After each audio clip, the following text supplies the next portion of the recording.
Hey you guys, so this is my first time going live. I'm setting up my tripod, so it's a little wobbly. This is my first time going live, but those of you who watch my vlogs or subscribe to my channel, y'all know it's your girl, MK. So I wanted to talk to you guys a little bit about Jesus and God. I feel like it's not talked about enough. But what I really want to talk to you about is being a Christian or a follower of God, because some people don't want to be defined as a Christian because that word is just thrown around everywhere. And people will be like, I'm a Christian, but then treat you a certain way. Or say that they're a Christian and then act a certain way. And you're like, well, that's not how a Christian acts, right? So I say that I am a child of God. And for a little bit of background behind who I am a 20-year-old. I'll be 21 in, I think, 16 days. I'm a postpartum mom, so I have a 2-month-old baby. You can hear her in the background. I have a 2-month-old baby, so I'm about 2-ish months postpartum. Let me grab her real quick. Hey, come here, Tiny. Hi. Hi. All right. So I've got my little baby. She's my little twin. But yeah, I was baptized at a pretty young age, and I mean, everybody makes mistakes, you know, everybody's human. But I feel like one thing that a lot of people struggle with when trying to become a Christian or trying to get closer to God is that people pull them back. So how are you supposed to move forward whenever people keep pulling you back, or whenever people keep bringing up the past or past mistakes? So I'm going to bring up some Bible verses that help. Doing this one-handed is so difficult, but the first one, I have some notes that I've been taking lately. I've been wanting to go live for a while. I just wanted to be able to put everything together first and have it a little bit more organized. But the first verse I want to bring up is Philippians 3. I probably passed it.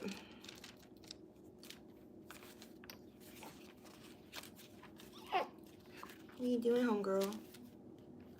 Huh? There we go. Philippians 3:13 and 14, which says, "Brethren, I do not count myself to have apprehended, but one thing I do, forgetting those things which are behind and reaching forward to those things which are ahead. I press toward the goal for the prize of the upward call of God in Jesus Christ." So what that means to me, I'm going to bring this up again.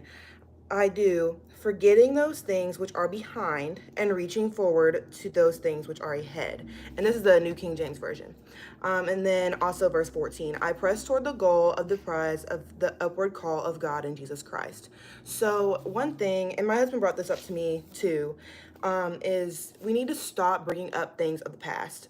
So yes, people make mistakes, but that does not mean you need to keep reminding them of the mistake they made and keep reminding them and keep reminding them and keep reminding them, or holding a grudge against them and saying like, oh, I forgive you, but da da da da. No, you forgive them, right?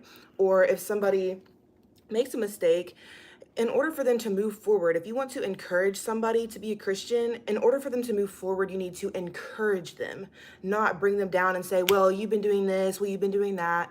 Okay, we'll try to help them, because bringing them back does not help them. That can make somebody leave Christianity.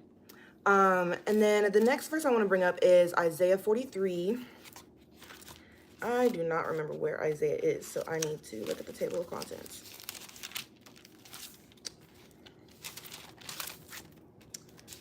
So let me see. 9, 7, 8. All right, Isaiah 43, 18, and 19 is where I want to be for this next one. But I just passed it.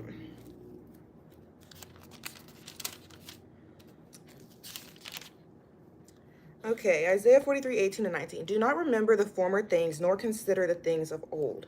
Behold, I will do a new thing. Now it shall spring forth. Shall you not know it? I will even make a road of wilderness and rivers in the desert. So verse 18 specifically, do not remember the former things, nor consider the things of old.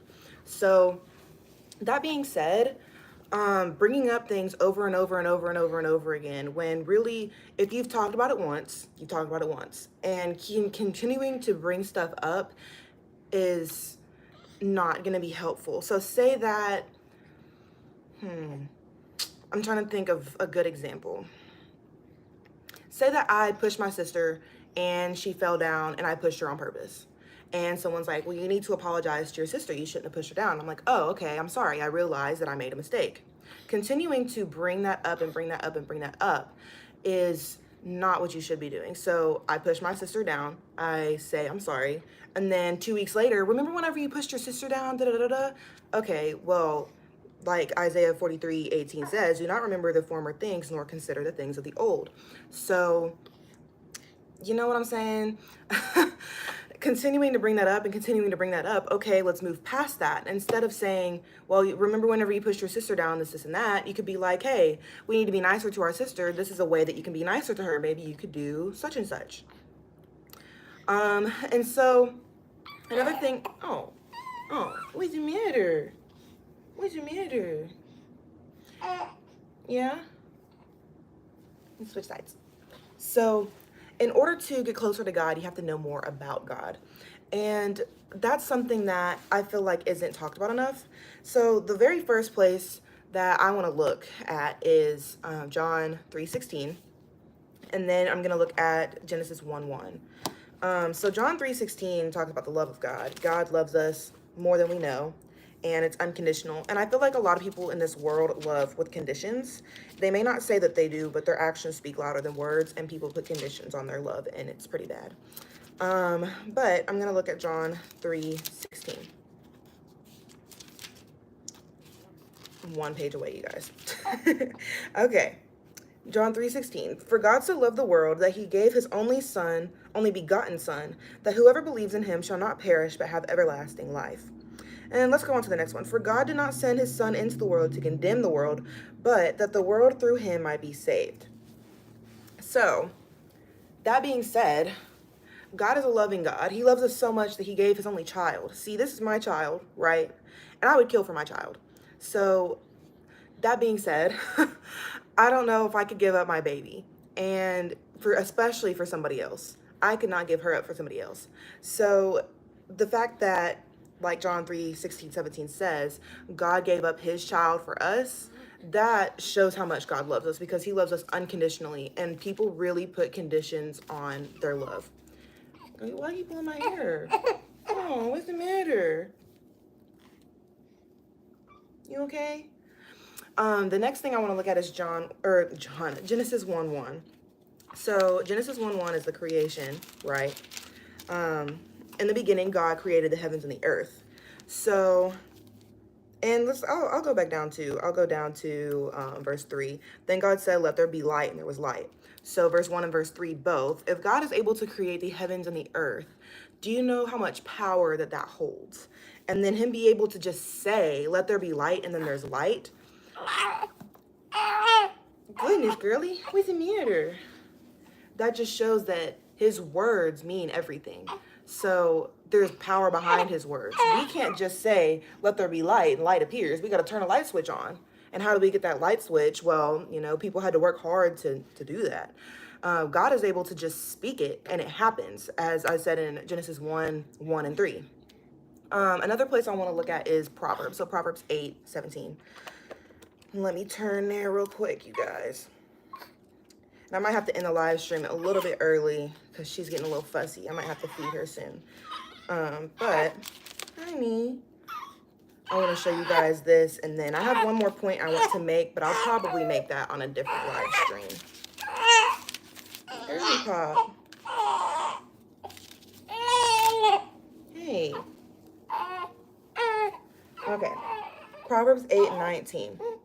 My fruit is better than gold, yes, than fine gold, and my revenue than choice silver.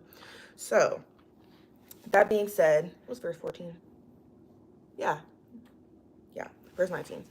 That being said, better than gold. Gold is a prize, right? And choice silver, that is a prize. So his revenue and his fruit being better than those things is amazing.